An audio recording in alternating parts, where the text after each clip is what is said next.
My whole life, I always knew I was special. Even with no remainders, I could always move a decimal. Money on my mind while the girls that made un beso. Hustlers in my blood and it's running through my vessels. Just trying to clear the threshold, just trying to make a way. In my race against time, I could see an early grave. School to prison pipeline, 12 years a slave. Suspension and detention is conditioned for a cage.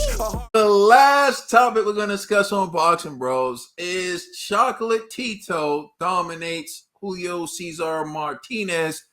And we're going to go to Ned, the TBE first. Ned, tell us about this fight. What was your takeaway? Man, what I took away from this fight was I didn't see it. I would have watched it, but I had no idea these boys was fighting last night. And hopefully you guys can give me some insight on this matter. All right, we're going to go back to you after we give our take, Ned, and then you can tell us what you think. Just summarize. All right. Conspiracy G, what was your reaction to the fight?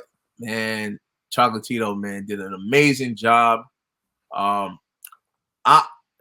me ask this question. Could it be a masterclass if you lost, or if it's arguable that you lost one round?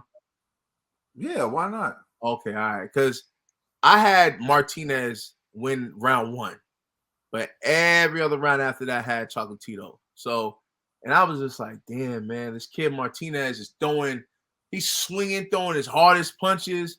My man Chocolatito is blocking him, weaving him, moving out the way, and then countering him real quick with a sharp punch. And I'm just like, bro, why aren't you making any adjustments?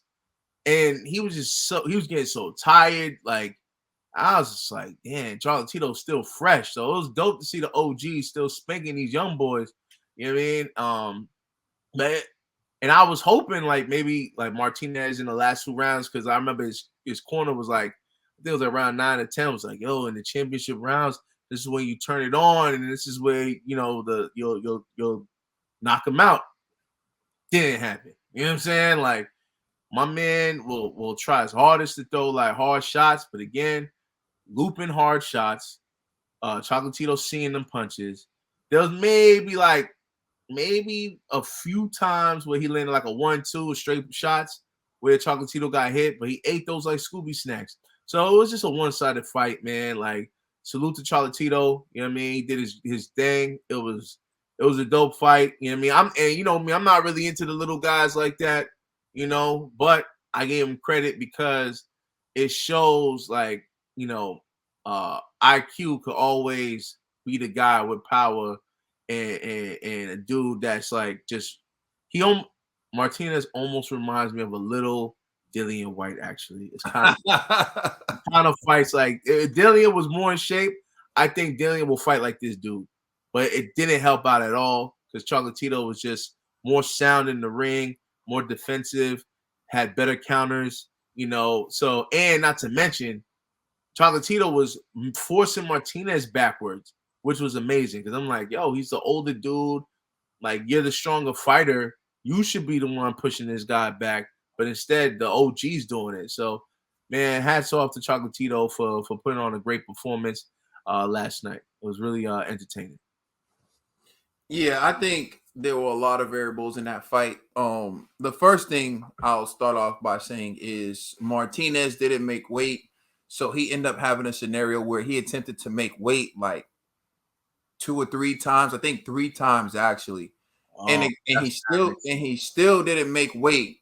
So there was a clause in an agreement that he couldn't exceed 10. He couldn't weigh more than 10 pounds over the limit. So he couldn't rehydrate over 10 pounds. And so I think that played a major role in why he was looking tired, like you said, G. So there were points of the fight where I feel like he wasn't himself and his tank wasn't, because he said it. His plan was to overwhelm Chocolatito with activity. But I don't think he could be as active as he planned on being because he had to exert way more energy in trying to lose weight. And then he couldn't rehydrate because he wasn't successful in making weight. So he couldn't rehydrate, fully to the weight he probably would have came in for that fight. But that has nothing to do with Chocolatito. At the end of the day, it's professional boxing. When you try to be a weight bully and you try to, fight when weight classes below your walking around weight, this is the consequence you pay.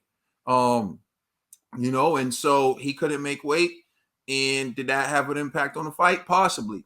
But what I saw in the fight was just class. I just saw a very intelligent boxer with a high IQ take advantage of reckless aggression throughout most of the fight.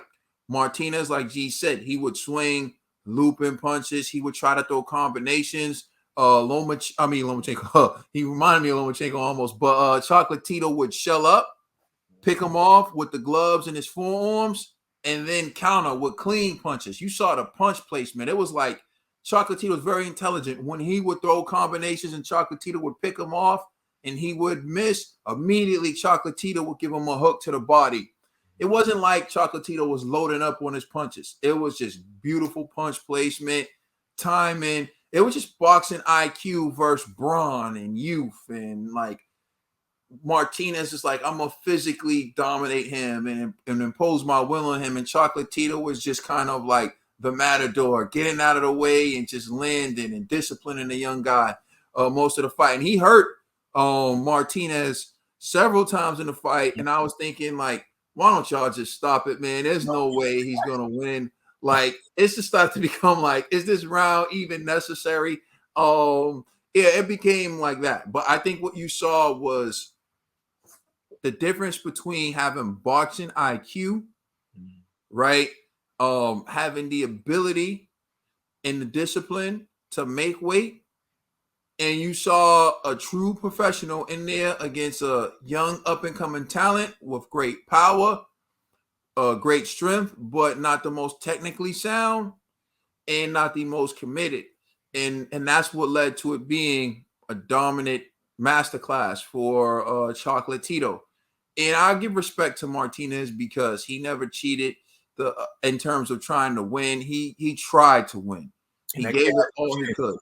He has a chin. He took a lot of hooks to the face also. He could have quit. He could have gave up.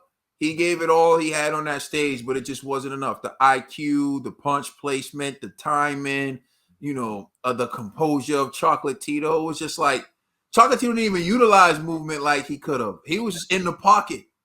Yo, Chocolatito actually looked like an old head too. If you notice, when he's walking forward, he got like this kind of like a limp that an old person has that had me dying. Like, remember that? I don't know that video where like the old guy fought the younger dude in the ring. Yeah, with the lamb bun. Yeah, like, it was how he was walking. Chocolatito kind of had his old man walk too. I was like, damn, you really getting beat by an OG, son. No, that's my thing with Chocolatito. They say he's 34, and I want to see that birth certificate because, like, Chocolatito got to be older than 34. I think about Floyd at 34 was still like he was looking like fresh.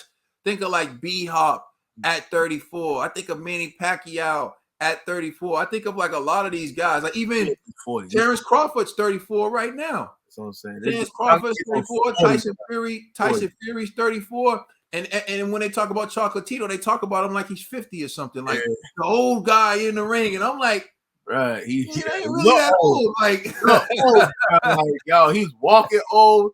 He look old. He reserves his energy like an old man. Like, he does everything like an OG, bro. He definitely from the school of Rigondeaux, which I'm sending some love to Rigondeaux. I heard he had like a cooking accident or something like that. Yeah, his vision, I think, is almost gone or something like that. Man. Yeah, so sending love and hopefully a full recovery to Rigondeaux, which sound like a really bad accident. And he from the school of Luis Ortiz. You know what I mean? Like, these guys, they say they're a certain age, but when I look at Chocolatito, he look a lot older than 34 to me. That's all I'm saying. Me, bro. He aging hard. You know what I'm saying? What's like Canelo's like in his 30s, like 31 or something. So like, I just find it very interesting when they talk about Chocolatito and they say like, oh, he's the old guy. I'm like 34. He look like if he's really older than him. If he's really 34, that means that dude's been smoking cigarettes since he was 5 years old. He's Ricardo Mayorga. He's been Ricardo Mayorga. I'm telling you, bro, this guy. Ricardo Mayorga's from Nicaragua too. So I mean, maybe it's just. Oh man, they have a hard life over there. You know what I mean? Let me see. Oh my man. But hold on, while you're waiting, so Ned, you have enough information to give you a little summary? Yeah, they say he's 34 years old. Mm-hmm. Yeah, Ned. So what you think about the fight? What was your thoughts on the fight? No, Chocolatito dominated Julio. Yo, Yo, what was the first time that did that? Yo, remember? Okay, it was like, Yeah. I don't need your summer. He's like, hold on, I'm just giving people like a summarization. He's like, we don't need that. He's like, no, but hold on, let me finish. I'm like, fam, you didn't watch the fight. Let me finish. Let me finish summarizing what y'all already said. No, it's crazy because Nonito Donaire is 39 years old. Makes sense. But what I'm saying is Nonito Donaire is 39 years old, still fighting at a top level, and like, you know, he's older. He'd be 5 years older than Chocolatito. And he's not moving around like Chocolatito. Well, let me see. Yo, what age is Floyd, right? Floyd's 40, right? Yeah, Floyd's like 42 or 43 or something. Nah, bro. Chocolatito. Floyd's 45. He's 40, bro. He has to be 40. There's no way he's 34. Yeah, that's what I'm saying. Yo, when I think about Floyd at 35 was still looking like look at 34. They're saying Chocolatito's the same age as Terrence Crawford. I don't believe that. Yeah, hold on. Let me see. How old's Earl? Earl Spence Jr. is 32. So when they say like his age, it's just like he doesn't. It's not a matchup. He seems a lot older than they say he is. That's all. And you know, he even got the old person physique where it's like they don't get chiseled anymore. Like, but they still got. They look like fat, skinny. That's how he looked. Yeah, he looked like what's his name? He looked like Eric Morales. Yeah, man. I'm telling 40 somewhere, yo, Eric Morales. like, yo, your metabolism don't work the same way. Like, you done lost the 6-pack a long time ago. That's what I'm like. He's 40, bro. I don't believe he's 34 at all. Yes. We're gonna close it like this. Salute Chocolatito on a master class.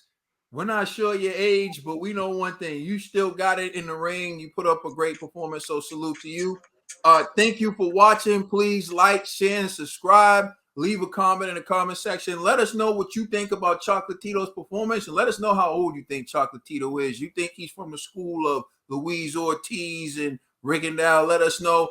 Check out our podcast on our major streaming services. We're the Boxing Bros. Oh, yeah, this is the last one. So I'm Caden, a.k.a. the Prince of Pugilism. That's Ned, the TBE, AJ's biggest fan, Carissa Shields' man, and that's Jillian White, because he has maximum silence on certain issues that we discussed today, and we're the Boxing Bros. Peace. Yo, thank you.